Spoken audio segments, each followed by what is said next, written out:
You are now listening to About That Business, hosted by Rom Wills. Rom Wills is an entrepreneur and personal coach who has helped people reach their fullest potential personally and professionally. Take it away, Rom. Welcome to Rom Wills About That Business. Study your business demographics. Now, I always talk about businesses, different businesses. I throw stuff out and shoot. Some of them I've been involved in, some of them I've seen. But regardless of whether you're doing a product, a service, whatever you're doing for business, you got to know who you're trying to sell to. Because I'm going to tell you the truth, that's the biggest reason why many people fail in business. They'll put together a whole lot and don't think about their demographic. And the demographic is simply the people who will be inclined to buy your product, right?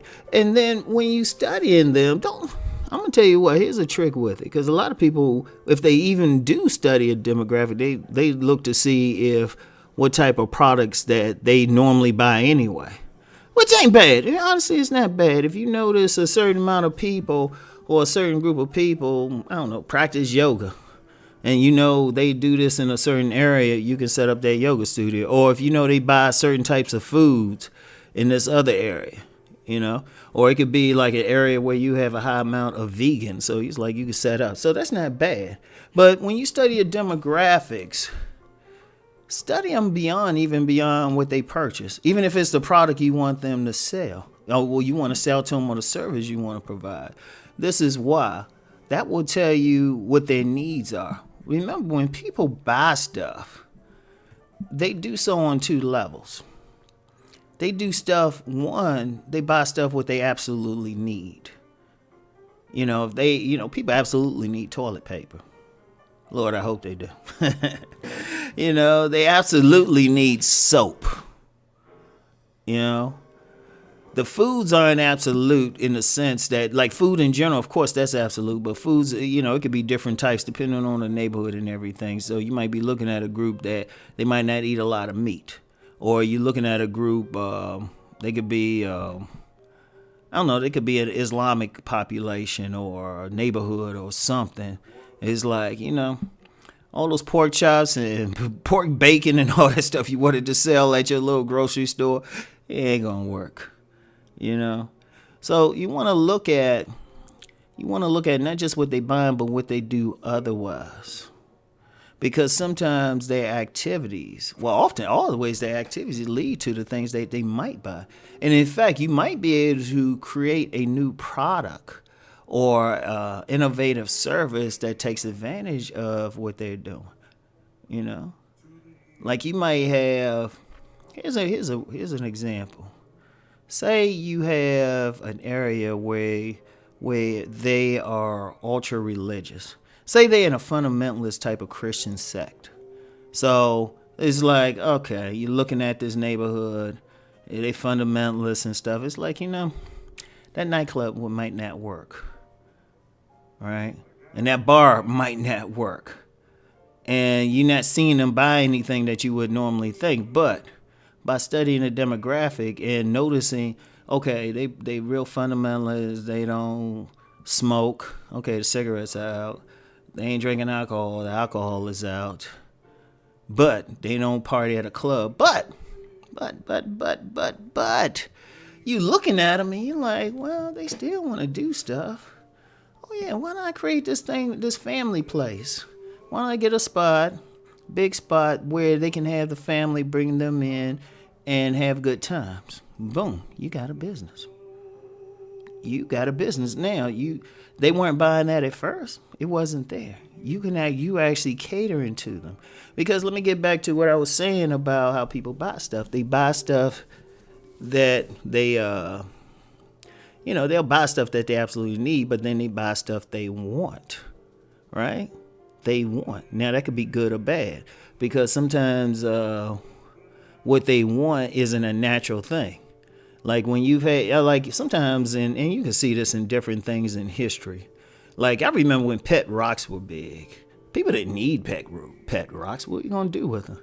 But because of the fad, people wanted them.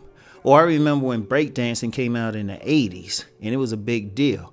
There were break dancers charging like suburban people a lot of money at the time to learn to teach them how to break dance. Now, did they need that? No. That wasn't soap. That wasn't toilet paper. That wasn't basic food items. But it was a want. But that can go either way, you know? And sometimes you can use both. I mean, you might have to, if you deal with the needs, yeah, you can get in there, or something that, you know, they really want.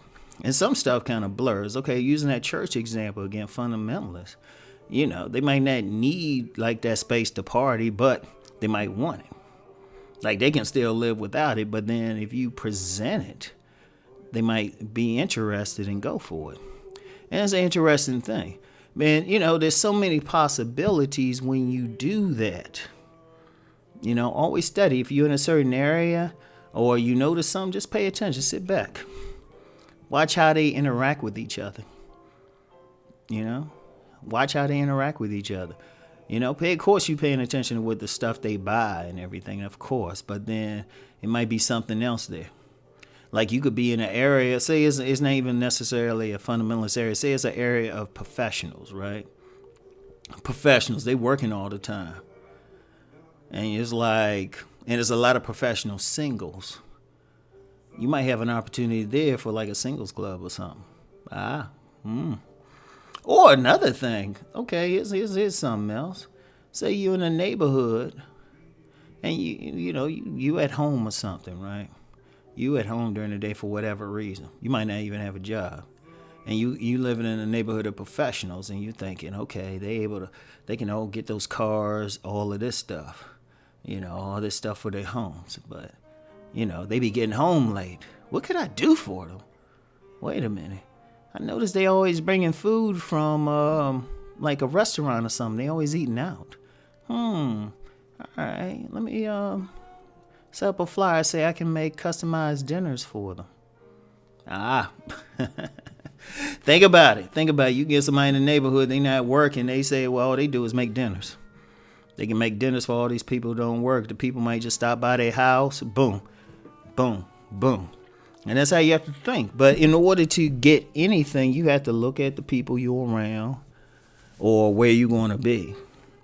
Think about the things that they, well, it's tough with what they need because they'll get that regardless.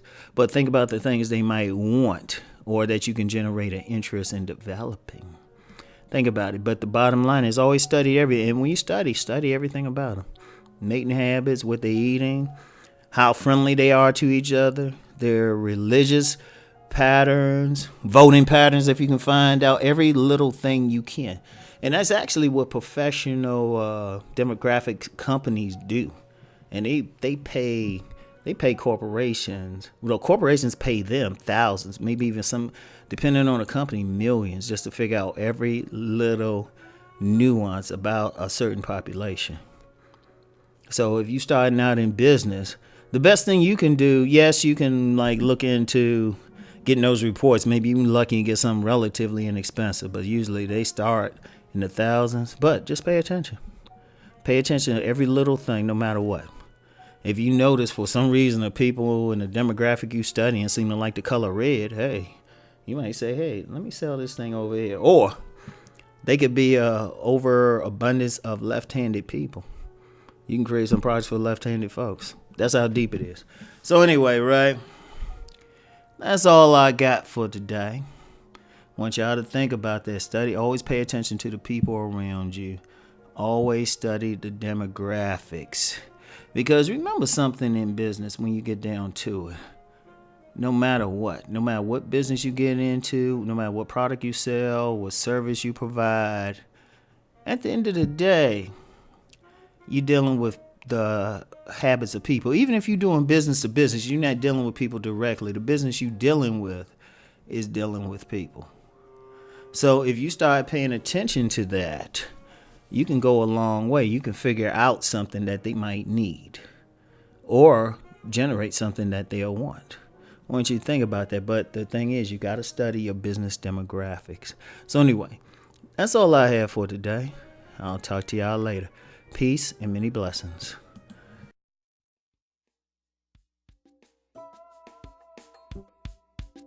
Bye.